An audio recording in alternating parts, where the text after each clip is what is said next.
में पृथ्वी पर राक्षसों के अत्याचार लगातार बढ़ने लगे। पृथ्वी गाय का रूप धर भगवान ब्रह्मा और विष्णु के पास गई। हे भगवान, धरती पर राक्षसों के अत्याचार बढ़ते ही जा रहे हैं, कुछ कीजिए प्रभु। हे नारायण, अब आपको पृथ्वी की रक्षा के लिए धरती पर 8वें अवतार के रूप में अवतरित होने का समय आ गया है। ठीक है ब्रह्मदेव, मैं पृथ्वी का उद्धार करने के लिए मानव रूप में जन्म लूंगा। भोजवंशी राजा उग्रसेन मथुरा के राजा थे। उनका पुत्र कंस बहुत ही अत्याचारी स्वभाव का था। कंस ने उग्रसेन को राजगद्दी से उतारकर कारागार में डाल दिया। सैनिकों, पिताजी महाराज को काल कोठरी में डाल दो। आज से मथुरा नगरी में कंस का राज चलेगा। आज से महाराज उग्रसेन यहां बंदी बनकर रहेंगे और मथुरा नगरी पर मैं राज्य करूंगा। आशीर्वाद दीजिए पिताजी महाराज। कंस, तू मेरा पुत्र है, ये सोचकर मुझे लज्जा आ रही है। देखना, एक दिन तेरे पाप का घड़ा अवश्य भरेगा। कंस की छोटी बहन देवकी के विवाह की तैयारियां चल रही थीं। देवकी मथुरा के राजा उग्रसेन के छोटे भाई देवक की पुत्री थी। ये कंस की चचेरी बहन थी। अरे भैया कंस, आप आइए। प्रिय बहना देवकी, कल तुम इस महल से विदा हो जाओगी। तुम्हारे बिना ये महल सूना हो जाएगा। भैया कंस, आप मुझे बहुत याद आओगे। अगले दिन देवकी का विवाह वसुदेव नामक यदुवंशी सरदार से संपन्न हुआ। महाराज वसुदेव, मैं अपनी बहन देवकी से बहुत स्नेह करता हूं, इसलिए देवकी बहन को मैं स्वयं अपने रथ पर ससुराल विदा करके आऊंगा। ये तो हमारे लिए बहुत ही सौभाग्य की बात है महाराज कंस। कंस देवकी और वसुदेव को छोड़ने चल पड़ता है। देवकी के पिता देवक उसे बहुत सारा धन धान्य संपत्ति आदि देकर विदा करते हैं। कंस देवकी और वसुदेव के साथ वार्तालाप करते हुए अभी आधे रास्ते ही पहुंचा था कि रास्ते में एक आकाशवाणी होने लगी। हे कंस, जिस देवकी को तू बड़े प्रेम से ले जा रहा है, उसी में तेरा काल बसता है। इसी के गर्भ से उत्पन्न 8वां पुत्र तेरा वध करेगा, तेरा वध करेगा। ये आकाशवाणी कैसी? नहीं, ये झूठ है। देवकी की कोख से जन्मा 8वां बालक मेरा वध करेगा? नहीं, ऐसा नहीं हो सकता। यदि ऐसा है तो मैं वसुदेव का ही वध कर देता हूं। हाँ, यही ठीक रहेगा। फिर मुझे कोई डर नहीं। नहीं भैया, इनका वध मत करो। मैं आपके आगे हाथ जोड़ती हूँ। मेरा सुहाग मत उजाड़ो भैया कंस। मैं आपसे वादा करती हूँ, मेरे गर्भ से जो भी संतान पैदा होगी उसे मैं तुम्हें सौंप दूंगी, पर इन्हें मत मारो भैया। ठीक है, मैं वसुदेव का वध नहीं करूंगा, पर तुम दोनों अब मथुरा के महल की काल कोठरी में बंदी बनकर रहोगे। कंस, देवकी तुम्हारी प्रिय बहन है, मुझे काल कोठरी में बंद कर दो, पर देवकी को छोड़ दो। कंस ने वसुदेव और देवकी की एक बात न सुनी और वसुदेव और देवकी को कारागृह में डाल दिया। देवकी वसुदेव दोनों बहुत ही दुखी और हताश हो रहे थे। स्वामी, मेरी वजह से आज आपको कारागृह में रहना पड़ रहा है। मैं ही आपके लिए दुख और विपदा का कारण बनी हूँ। नहीं देवकी, नहीं, ऐसा मत कहो। मैं तुम्हें पत्नी रूप में पाकर बहुत प्रसन्न हूं। हमें एक दिन कंस के पापों से मुक्ति जरूर मिलेगी। पर स्वामी, भैया कंस मेरी कोख से जन्मे सभी बच्चों को मार देंगे। हम क्या करें? देवकी वसुदेव कारागृह में दुख भोग रहे थे। कंस देवकी और वसुदेव को धमकाता रहता था। वसुदेव देवकी के बच्चा पैदा होता और कंस कारागृह में आकर देवकी के हाथ से बच्चे को छीन लेता। ला, ये पुत्र मुझे दे बहना। भैया, मेरे पुत्र को मत मारो भैया। नहीं स्वामी, हमारा पुत्र, मैं अपने सामने ही अपने सभी पुत्रों का वध होते कैसे देख पाऊंगी? देवकी बेहोश हो जाती है। हे ईश्वर, कोई रास्ता दिखाओ। कंस के अत्याचारों से हमें कब मुक्ति मिलेगी प्रभु। देवकी, आंखें खोलो। कंस बहुत ही क्रूर और अत्याचारी राजा था, जिससे प्रजा बहुत डरती थी। दुराचारी कंस ने वसुदेव देवकी के 7 बच्चों को जन्म लेते ही मार डाला। अब 8वां बच्चा होने वाला था। देवकी के 8वें पुत्र के जन्म का समय निकट आ रहा है, इसलिए पहरा और भी बढ़ा दिया जाए। जो आज्ञा महाराज कंस। देवकी वसुदेव के कारागृह में बंदी रहने की बात नंद गांव में वसुदेव के मित्र नंद के कानों तक भी पहुंची। दुराचारी महाराज कंस ने वसुदेव और देवकी को कारागृह में बंदी बना रखा है। देवकी के 8वें पुत्र के जन्म का समय निकट आ रहा है और इधर यशोदा को भी बच्चा होने वाला है। मुझे उनकी सहायता करनी होगी। 8वें बच्चे की रक्षा का उपाय सोचना होगा। जिस समय वसुदेव देवकी को पुत्र पैदा हुआ, उसी समय संयोग से यशोदा के गर्भ से एक कन्या का जन्म हुआ, जो और कुछ नहीं सिर्फ माया थी। भाद्रपद के कृष्ण पक्ष की अष्टमी को रोहिणी नक्षत्र में श्री कृष्ण का जन्म हुआ। उनके जन्म लेते ही जेल की कोठरी में प्रकाश फैल गया। वासुदेव के सामने शंख चक्र गदा एवं पद्मधारी चतुर्भुज भगवान ने अपना रूप प्रकट कर कहा, वसुदेव, मैं बालक का रूप लेकर देवकी के गर्भ से जन्म ले चुका हूं। मेरा ये अवतार कंस के संहार के लिए ही हुआ है। अब देर न करो, तुम मुझे तत्काल गोकुल में नंद के यहां पहुंचा दो और उनकी अभी अभी जन्मी कन्या को लाकर कंस को सौंप दो। ये कहकर भगवान विष्णु अंतर्ध्यान हो गए। देखते ही देखते वसुदेव जी की हथकड़ियां अपने आप खुल गईं। कारागृह के द्वार अपने आप खुल गए। सभी पहरेदार सो गए। देवकी बेहोश अवस्था में थी। वसुदेव कृष्ण को एक टोकरी में रखकर गोकुल को चल दिए। बारिश और तूफान के बीच नन्हे कृष्ण को उठाए वसुदेव चल रहे थे। यमुना जी का जल स्तर तो बहुत ऊपर हो रहा है। कैसे जाऊं अपने नन्हे बालक को लेकर? हे नारायण, सहायता कीजिए। यमुना नदी श्री कृष्ण के चरणों को स्पर्श करना चाहती थी, इसलिए वो ऊपर हो गई। भगवान ने अपने पैर लटका दिए।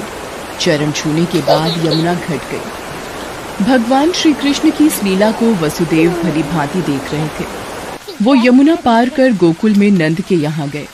मैं इस बालक कृष्ण को तुम्हें सौंप रहा हूं। ये बड़ा होकर मथुरा वासियों को कंस के अत्याचारों से मुक्ति दिलाएगा। लाओ मित्र वसुदेव, यशोदा अभी गहरी नींद में है। मैं इस बालक को यशोदा की बगल में सुला देता हूं। नंद माया रूपी कन्या को वसुदेव के हाथों में दे देते हैं। ये लो मित्र, इससे पहले कि कंस कारागृह में पहुंचे, तुम शीघ्र इस कन्या को लेकर वापस लौट जाओ। तुम धन्य हो मित्र, तुम धन्य हो। वसुदेव वापस कारागृह में लौट आते हैं और उनके लौटते ही कारागृह के द्वार अपने आप बंद हो जाते हैं। वसुदेव जी के हाथों में हथकड़ियां पड़ जाती हैं। हाँ, अरे ये तो बच्चे के रोने की आवाज है। महाराज कंस को सूचना देते हैं। देवकी, हमारे यहाँ 8वें पुत्र ने नहीं, पुत्री ने जन्म लिया है। क्या? अब ये तो पुत्री का जन्म हुआ है। पहरेदार कंस के पास जाते हैं। महाराज की जय हो। देवकी ने पुत्र को नहीं, पुत्री को जन्म दिया है। क्या? ऐसा कैसे हो सकता है? कोई बात नहीं, शायद मेरे प्रकोप से भगवान भी डर गए और पुत्र की जगह पुत्री का जन्म हो गया। ये तो विधि का विधान बदल गया, पर मुझे सावधान रहना होगा। मैं इस कन्या का भी वध कर दूंगा। भैया, इसे छोड़ दो, ये तो कन्या है। आपको तो मेरे 8वें पुत्र से कष्ट था। कंस ने देवकी की एक न सुनी और कन्या को देवकी की गोद से छीन लिया। कंस ने जैसे ही कन्या को पत्थर पर पटक कर मारना चाहा, वैसे ही कन्या कंस के हाथों से छूटकर आकाश में उड़ गई और कन्या ने देवी का रूप धारण कर लिया। हे कंस, तुझे मुझे मारकर कोई लाभ नहीं मिलेगा। तुझे मारने वाला तो कब का पैदा हो चुका है और गोकुल पहुंच गया है। ये कहकर देवी अंतर्ध्यान हो गईं। कंस ये दृश्य देखकर गुस्से से छटपटाने लगा और गुस्से में अपने महल में आ गया। कंस ने श्री कृष्ण को मारने के लिए अनेक दैत्य भेजे। श्री कृष्ण ने अपनी अलौकिक माया से सारे दैत्यों को मार डाला। बड़े होने पर कृष्ण ने कंस को मारकर उग्रसेन को राजगद्दी पर बिठाया। उस दिन से श्री कृष्ण के जन्म महोत्सव को सारे देश में बड़े हर्षोल्लास से जन्माष्टमी के रूप में मनाया जाता है। भगवान कृष्ण की नगरी मथुरा में इस त्योहार की विशेष धूम रहती है और इसी के साथ पूरे ब्रज क्षेत्र में जन्माष्टमी का त्योहार धूमधाम से मनाया जाता है।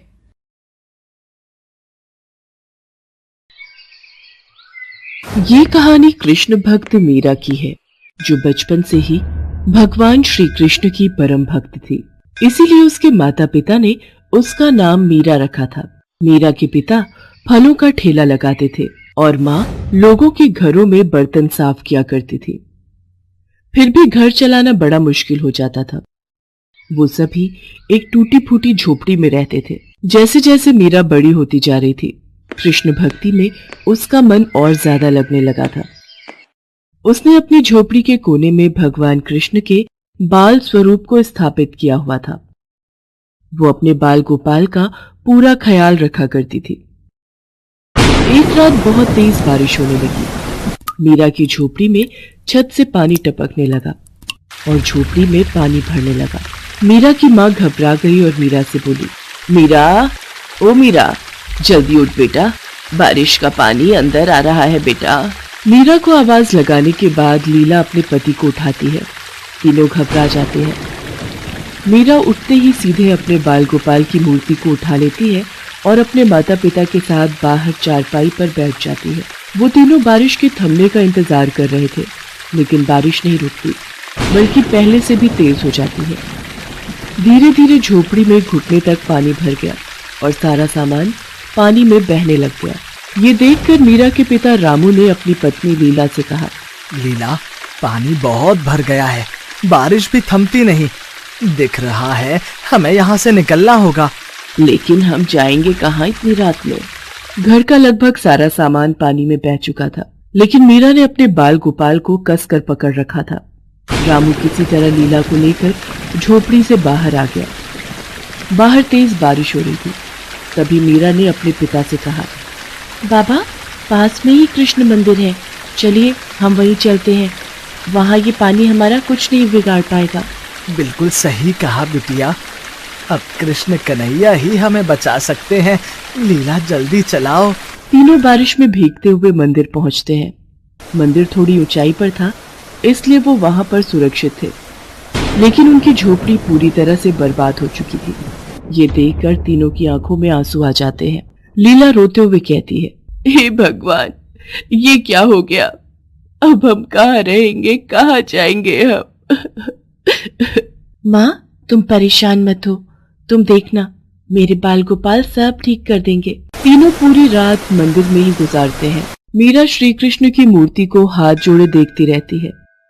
सुबह होते होते बारिश भी रुक जाती है और मंदिर के पुजारी मंदिर में आते हैं।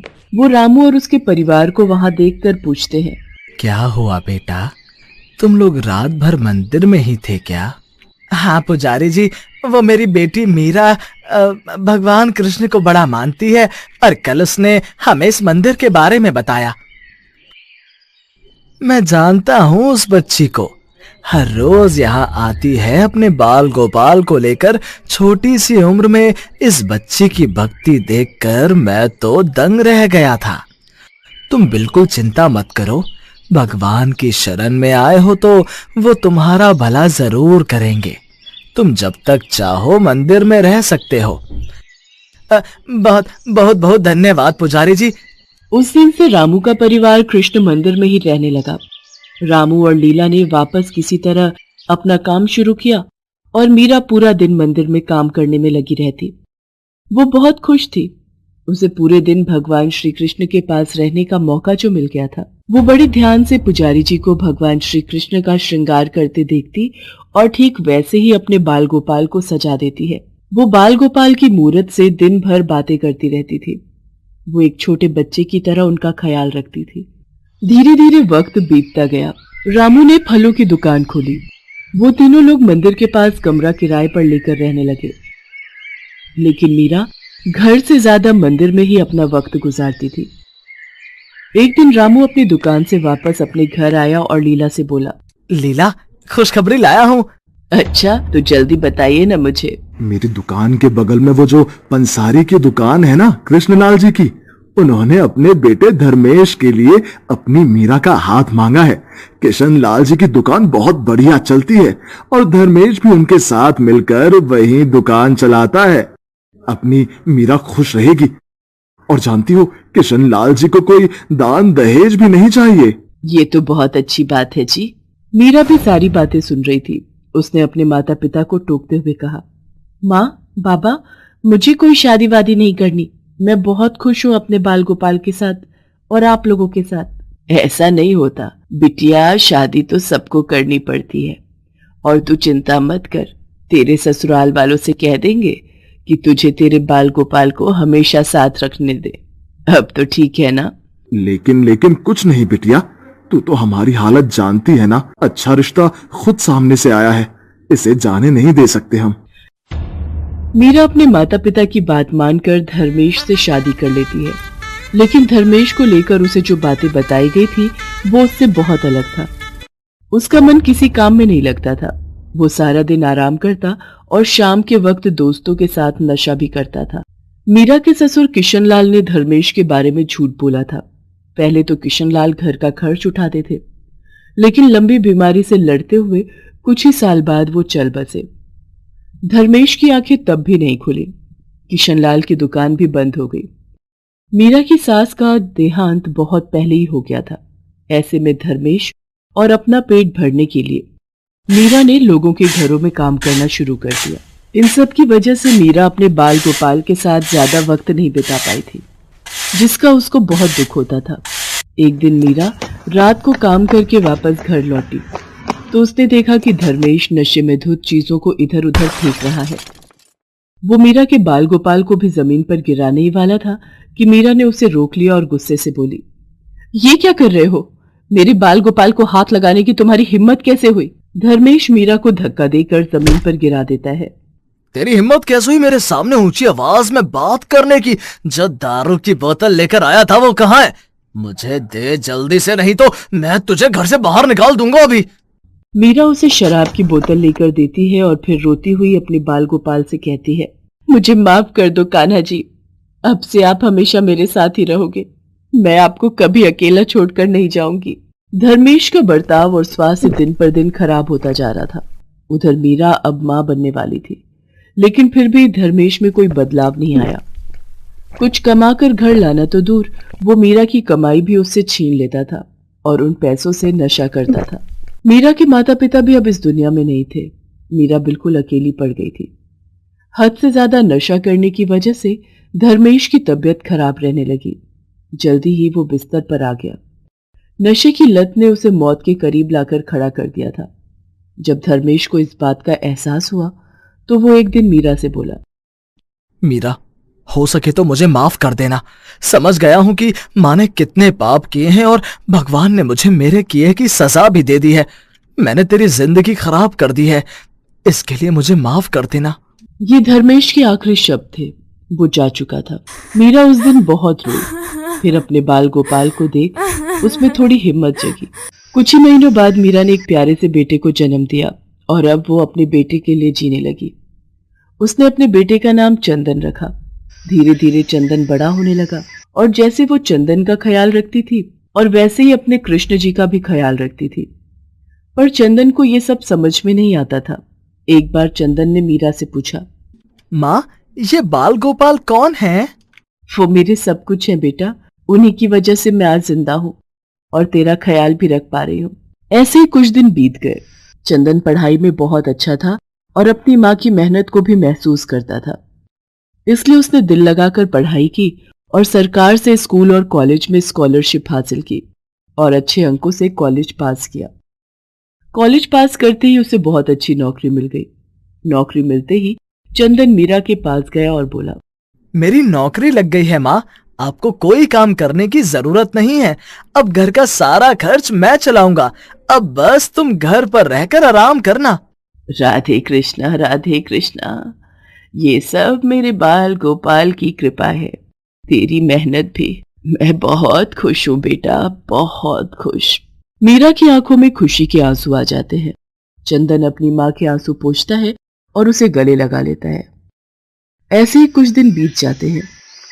एक दिन गलती से चंदन के हाथ से भगवान कृष्ण की मूर्ति नीचे गिर जाती है।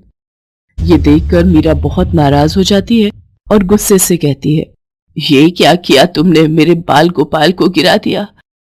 ला, मुझे दे उन्हें। माफ कर दीजिए माँ जी, मैंने जानबूझकर ये नहीं किया। तभी मीरा देखती है कि गिरने की वजह से बाल गोपाल की मूर्ति कई जगह से टूट गई थी। अब वो घबरा जाती है और कहती है, चंदन अभी जाकर डॉक्टर को बुला कर ले आ। चंदन अपनी माँ की आदत जानता था, इसी वजह से वो डॉक्टर को बुला लाया। चंदन पहले से ही डॉक्टर को सब कुछ समझा कर लाया था। डॉक्टर साहब, मेरे बाल गोपाल गिर गए थे, बहुत चोट आई है, आप इन्हें जल्दी से ठीक कर देंगे ना। डॉक्टर चंदन की तरफ देखता है और चंदन का इशारा देखकर वो बाल गोपाल की मरहम पट्टी करने का दिखावा करता है। फिर उन्हें मीरा को देते हुए कहते हैं, लीजिए माँ जी, ये ठीक हो गए। अभी कैसे? इतनी ऊपर से गिरे हैं मेरे बाल गोपाल। तुमने क्या ये आला शक्ल देखने के लिए लगा रखा है? इसे लगाकर मेरे बाल गोपाल की जांच कर लो कि सब ठीक है ना। डॉक्टर फिर चंदन की शक्ल देखता है। उसके इशारा करने पर फिर आला लगाकर जांच करने का दिखावा करता है। उसके बाद जो हुआ उसने डॉक्टर के होश ही उड़ा दिए। उसे बाल गोपाल की धड़कन सुनाई दे रही थी। उसने एक बार नहीं कई बार जांच की, पर हर बार उन्हें दिल की धड़कन की आवाज सुनाई दी। डॉक्टर के चेहरे का रंग ही उड़ गया। उसे ऐसा देख चंदन ने डॉक्टर से पूछा, क्या हुआ डॉक्टर साहब, तबीयत तो ठीक है? डॉक्टर आला देकर चंदन को भगवान बाल गोपाल की धड़कनों की आवाज सुनाता है। वो दोनों ही दंग रह जाते हैं। फिर मीरा उनसे आला छीन लेती है और कहती है, लाओ ये मुझे दो, पता नहीं क्या खेल कर रहे हो इतनी देर से। मीरा भी बाल गोपाल की धड़कन सुनती है, लेकिन चौंकती नहीं, बल्कि उसे अच्छा लग रहा था। ऐसा लग रहा था कि वो कई सालों से इन धड़कनों को सुनती आ रही है। उसके चेहरे पर संतोष था। वो बाल गोपाल को अपने माथे पर लगाती है और कहती है, ठीक है मेरे बाल गोपाल, बिल्कुल